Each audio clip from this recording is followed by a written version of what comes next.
Hello friends, good morning everybody, welcome back to my channel. আশা করি সবাই ভালো আছো। আজকে আমরা আবারও 2023-24 এবিটিএ টেস্ট পেপারের ফিজিক্যাল সায়েন্সের 415 পেজের এমসিকিউ নিয়ে হাজির হয়েছি।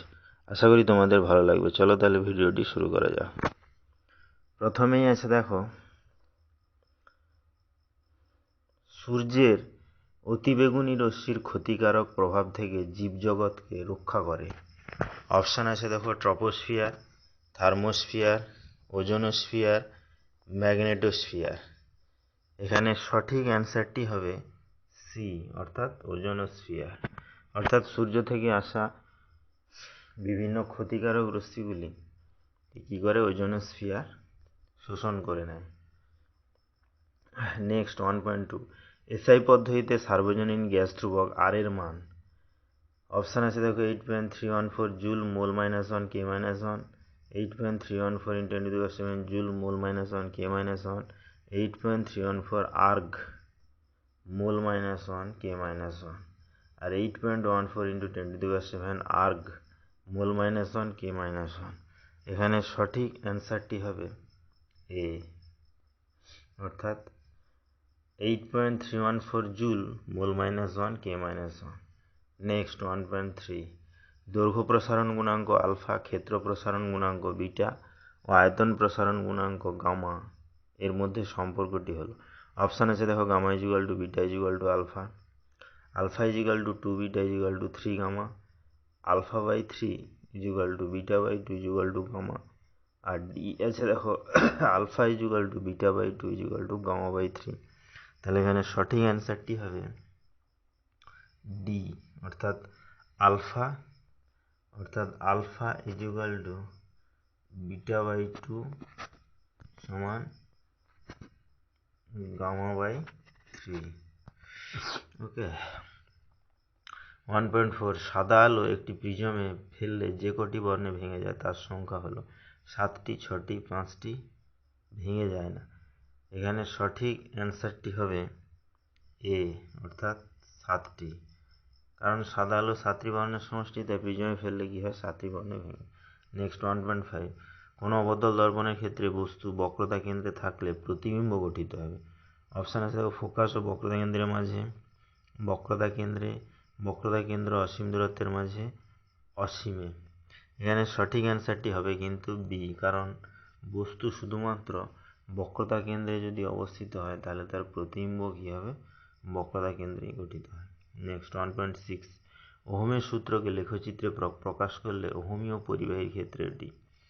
অপশান আছে ভি অক্ষের সমান্তরাল সরলরেখা হয়, আই অক্ষের সমান্তরাল সরলরেখা হয়, মূল বিন্দুগামী উপবৃত্তাকার রেখা হয়, মূল বিন্দুগামী সরলরেখা হয়। এখানে সঠিক অ্যান্সারটি হবে কিন্তু সি, অর্থাৎ মূল বিন্দুগামী উপবৃত্তাকার রেখা।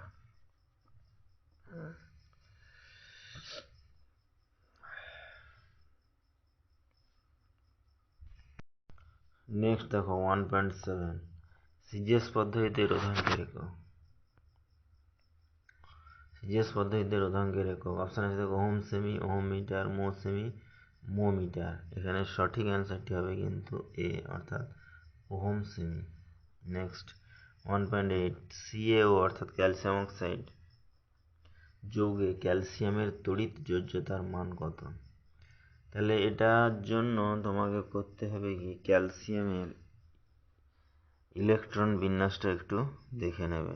ক্যালসিয়ামের ইলেকট্রন বিন্যাস কত হবে না 20, তাহলে ইলেকট্রন বিন্যাস কত হবে 2, 8, 8, 2, 2, 8, 8, 2। ওকে, তাহলে দেখো আমরা জানি শেষ কক্ষে যতগুলো ইলেকট্রন থাকে সেটাই হয় মৌলের যোজ্যতা।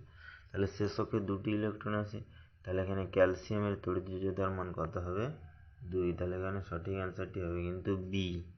ওকে। নেক্সট 1.9, নিচের কোন গ্যাসটি কিপ যন্ত্রের সাহায্যে প্রস্তুত করা হয়? HCl, NH3, H2S, N2। এখানে এই কোশ্চেনটা এর আগের পেজেও আছে, একটা দুটো পেজে তোমরা দেখবে। এখানে সঠিক অ্যান্সারটি হবে কিন্তু সি, অর্থাৎ H2S গ্যাসকে কিপ যন্ত্রে প্রস্তুত করা হয়। নেক্সট দেখো 1.10, নিউক্লিয় সংযোজন বিক্রিয়া ঘটে পারমাণবিক বোমাতে সূর্যে পৃথিবীর অভ্যন্তরে অক্সিজেন গ্যাস প্রস্তুতিতে। এখানে সঠিক অ্যান্সারটি হবে বি, সূর্যে। নেক্সট 1.11, একটি ক্ষার ধাতু হলো সোডিয়াম, ক্লোরিন, জিঙ্ক, রুবিডিয়াম। এখানে সঠিক অ্যান্সারটি হবে কিন্তু এ, অর্থাৎ সোডিয়াম একটি ক্ষার ধাতু। নেক্সট, অ্যামোনিয়ার বাষ্প ঘনত্ব।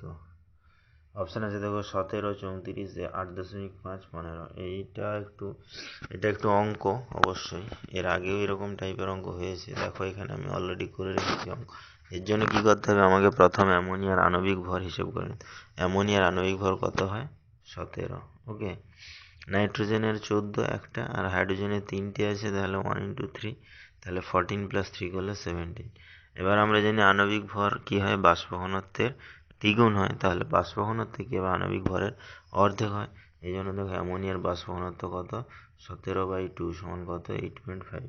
তাহলে এখানে সঠিক অ্যান্সারটি হবে কিন্তু সি, অর্থাৎ 8.5। নেক্সট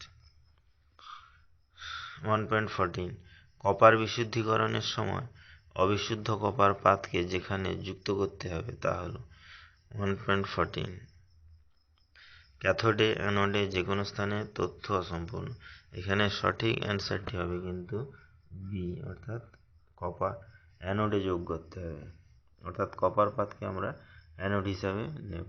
নেক্সট দেখো 1.15, অ্যাসিটোনে উপস্থিত কার্যকরী মূলকটি হলো OH, CHO, COOH, C++O। এখানে সঠিক অ্যাসিটোন অর্থাৎ কিটো গ্রুপের যৌগ, অ্যাসিটোন কিটোন। তাহলে এখানে সঠিক অ্যান্সারটি হবে কিন্তু ডি, অর্থাৎ C++O। তাহলে ভিডিওটি এখানেই শেষ হলো। নেক্সটে আমরা অন্য পেজ নিয়ে হাজির হব।